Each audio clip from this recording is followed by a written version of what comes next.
The diplomatic relationship between Ukraine and Hungary, already strained, has reached a critical breaking point following an unprecedented declaration from Kyiv. Hungarian Prime Minister Viktor Orbán announced a full military mobilization, a move directly spurred by what Budapest perceived as an explicit threat from Ukraine President Volodymyr Zelensky. The escalation began with Zelensky's firm assertion that the alliance between the two nations could only persist if Hungary unequivocally aligned itself with Ukraine's directive and policies concerning the ongoing conflict.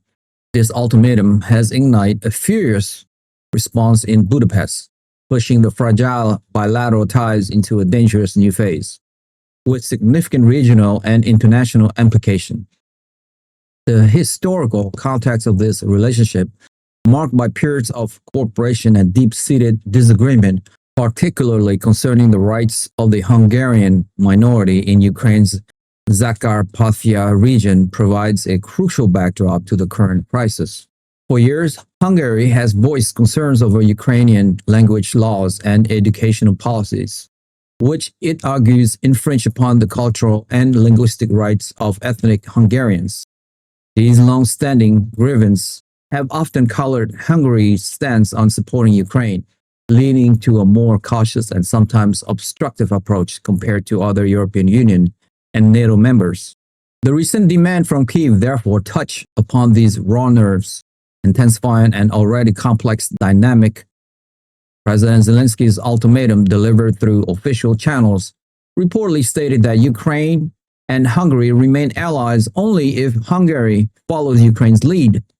This statement, widely interpreted in Budapest as an infringement on national sovereignty and an attempt to dictate foreign policy, triggered immediate alarm within the Hungarian government.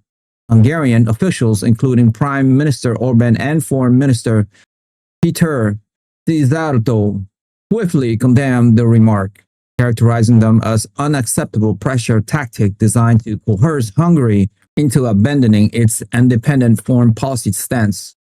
Budapest has consistently advocated for a more nuanced approach to the conflict, emphasizing the need for peace negotiations and expressing reservations about the extensive military aid provided to Ukraine.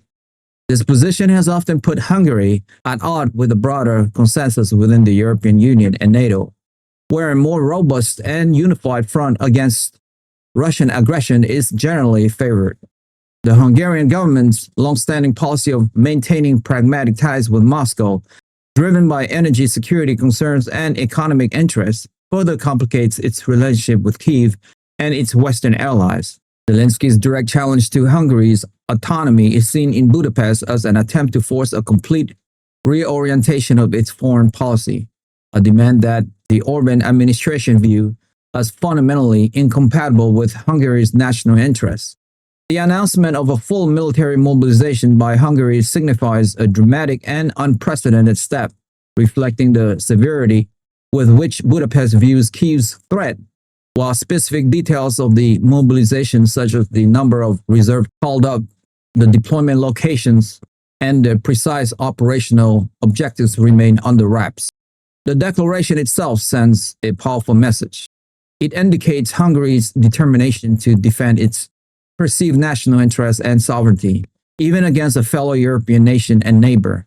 This move is not merely a symbolic gesture, it is a serious commitment of national resource and personnel, underscoring the depths of the crisis. Military analysts are closely watching to see how this mobilization will translate into practical actions on the ground, particularly along Hungary's border with Ukraine.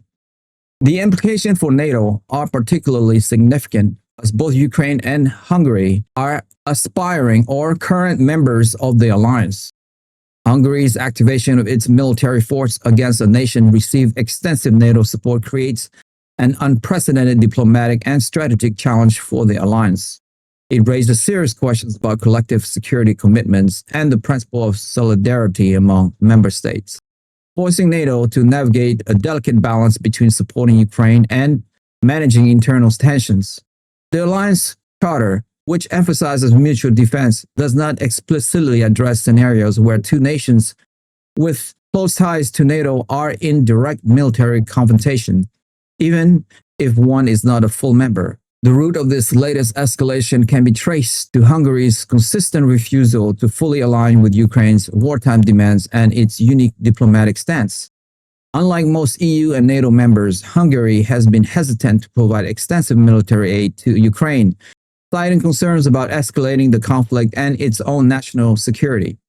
Furthermore, Hungary has often delayed or opposed certain EU sanctions packages against Russia, particularly those impacting energy imports. Due to its heavy reliance on Russian oil and gas, this independent foreign policy, often described as east-facing by its critics, has long been a source of friction with Kyiv and its Western partners. From Ukraine's perspective, Hungary's position is seen as undermining the collective effort against Russian aggression and providing tacit support to the Kremlin. Zelensky's ultimatum can be understood as a desperate attempt to force Hungary into a more unified front, driven by the urgency of the ongoing war and the need for unwavering international solidarity. He views any deviation from this solidarity as a weakness that Russia could exploit. The Ukrainian government has repeatedly emphasized that the survival of Ukraine is intertwined with the security of Europe, and that any nation not fully supporting its struggle is, by extension, weakening the broader European defense. The international community, particularly the European Union and NATO, is now grappling with the fallout from this profound breakdown in relations. Senior diplomats and officials are likely engaged in urgent back-channel negotiations to de-escalate the situation and prevent any direct military confrontation between Hungary and Ukraine. The prospect of a full-scale military standoff between two European nations, both deeply intertwined with Western alliance, is a nightmare scenario for Brussels and Washington.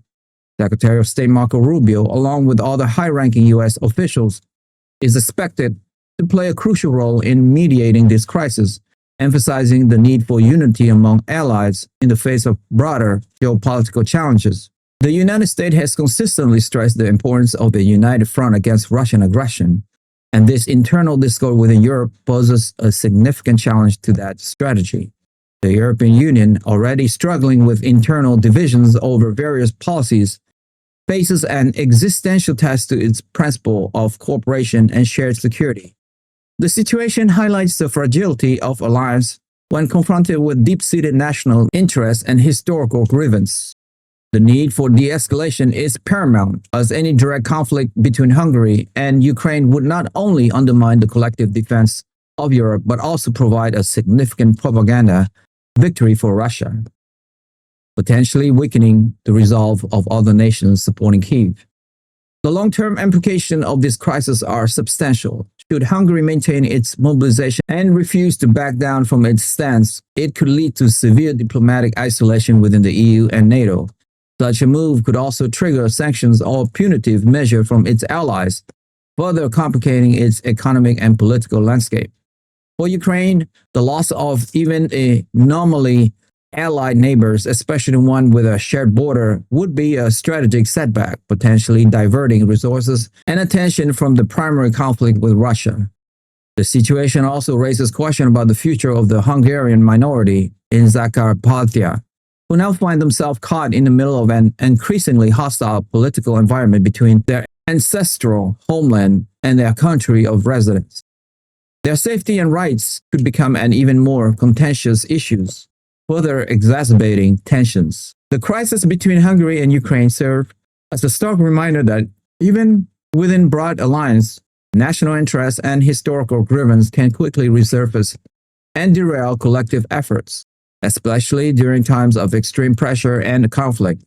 The challenge for international diplomacy will be to find a way to bridge this divide, not by forcing one nation to capitulate, but by fostering a dialogue that respects national sovereignty while also recognizing the shared imperative of regional stability and security against external threats.